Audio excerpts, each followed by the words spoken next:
ನಾವು ಜೀವನವಿಡೀ ಸಂತೋಷ ಅಥವಾ ಹ್ಯಾಪಿನೆಸ್ ಅನ್ನು ಹುಡುಕುತ್ತಾ ಓಡುತ್ತಿದ್ದೇವೆ.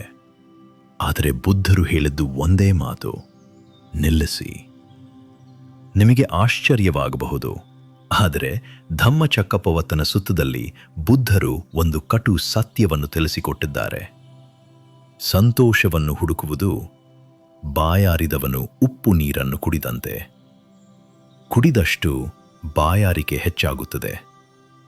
ನಮ್ಮ ಆಧುನಿಕ ಜೀವನದ ಅತಿ ದೊಡ್ಡ ಸುಳ್ಳು ಏನೆಂದರೆ, ನನ್ನ ಈ ಸಮಸ್ಯೆಗೆ ಪರಿಹಾರ ಸಿಕ್ಕರೆ ನಾನು ಚೆನ್ನಾಗಿರುತ್ತೇನೆ ಎಂಬುದು. ಆದರೆ ಬುದ್ಧರು ಸಲ್ಲಥ ಸುತ್ತದಲ್ಲಿ 2 ಬಾಣಗಳ ಸತ್ಯವನ್ನು ಬಹಳ ಅರ್ಥಪೂರ್ಣವಾಗಿ ವಿವರಿಸುತ್ತಾರೆ. ಮೊದಲ ಬಾಣವು ಜೀವನ ನಮಗೆ ಕೊಡುವ ನೋವು. ಅದು ರೋಗವಿರಲಿ, ಸೋಲಿರಲಿ ಅಥವಾ ಯಾರೋ ಆಡಿದ ಕೆಟ್ಟ ಮಾತಿರಲಿ. ಇದು ಅನಿವಾರ್ಯ, ಇದನ್ನು ತಡೆಯಲಾಗದು.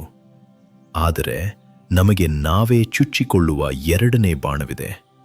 ಅದೇ ಕೋಪ, ಚಿಂತೆ ಮತ್ತು ಅಯ್ಯೋ ನನಗೆ ಹೀಗಾಯ್ತಲ್ಲ ಎಂಬ ಕೊರಗು. ನಂಬಿ, ನಿಮ್ಮ 90% ದುಃಖಕ್ಕೆ ಕಾರಣ ಆ ಮೊದಲ ಬಾಣವಲ್ಲ, ನೀವು ಚುಚ್ಚಿಕೊಳ್ಳುವ ಆ 2ನೇ ಬಾಣ. ನಾವು ಯಾಕೆ ಈ 2ನೇ ಬಾಣವನ್ನು ಚುಚ್ಚಿಕೊಳ್ಳುತ್ತೇವೆ? ಭಗವಾನ್ ಬುದ್ಧರು ಇದನ್ನು ತೃಷ್ಣೆ ಎಂದು ಕರೆದಿದ್ದಾರೆ. ಇಂದು ನಾವು ಇದನ್ನು ಡೋಪಮೀನ್ ಲೂಪ್ ಎನ್ನಬಹುದು. ಒಂದು ಹೊಸ ಫೋನ್ ಕೊಂಡಾಗ ಅಥವಾ ಸೋಷಿಯಲ್ ಮೀಡಿಯಾದಲ್ಲಿ ಲೈಕ್ಸ್ ಬಂದಾಗ ಸಿಗುವ ಖುಷಿ ಶಾಶ್ವತವಲ್ಲ. ಅದು ಕರಗಿದ ತಕ್ಷಣ ಮನಸ್ಸು ಇನ್ನಷ್ಟು ಬೇಕು ಎಂದು ಹಠ ಹಿಡಿಯುತ್ತದೆ. ಬುದ್ಧರು ಸ್ಪಷ್ಟವಾಗಿ ಹೇಳಿದ್ದಾರೆ, ನಿಮ್ಮ ದುಃಖ ಇರುವುದು ನಿಮ್ಮ ಬಳಿ ಇಲ್ಲದ ವಸ್ತುವಿನಲ್ಲ, ಬದಲಿಗೆ ಆ ವಸ್ತುವಿಗೆ ನೀವು ಅಂಟಿಕೊಂಡಿರುವ ನಿಮ್ಮ ಮನಸ್ಸಿನಲ್ಲಿ.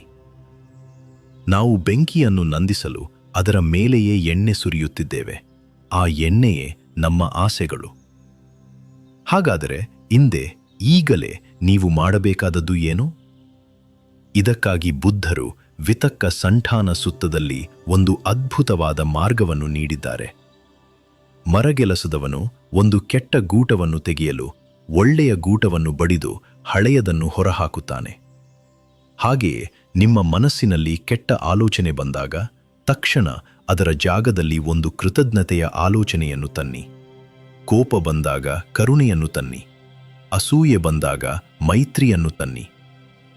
ಜೀವನ ಕರಗುವ ಮಂಜಿನಂತಿದೆ. ಇರುವಷ್ಟು ದಿನ ಸಂತೋಷದ ಹಿಂದಲ್ಲ, ನೆಮ್ಮದಿಯ ಹಿಂದೆ ಹೋಗಿ. ಇಂದಿನ ಈ ವಿಡಿಯೋ ನಿಮ್ಮ ಮನಸ್ಸಿನಲ್ಲಿ ಒಂದು ಚಿಕ್ಕ ದೀಪವನ್ನು ಹಚ್ಚಿದ್ದರೆ ಅದನ್ನು ಆರುವ ಮುನ್ನ ಇನ್ನೊಬ್ಬರೊಂದಿಗೆ ಹಂಚಿಕೊಳ್ಳಿ. ಸತ್ಯವನ್ನು ಹುಡುಕುವ ಈ ಪ್ರಯಾಣದಲ್ಲಿ ನೀವೊಬ್ಬರೇ ಅಲ್ಲ, ನಾವು ಜೊತೆಗಿದ್ದೇವೆ. ಮುಂದಿನ ಹೆಜ್ಜೆಗಾಗಿ ಸಬ್ಸ್ಕ್ರೈಬ್ ಆಗಿ.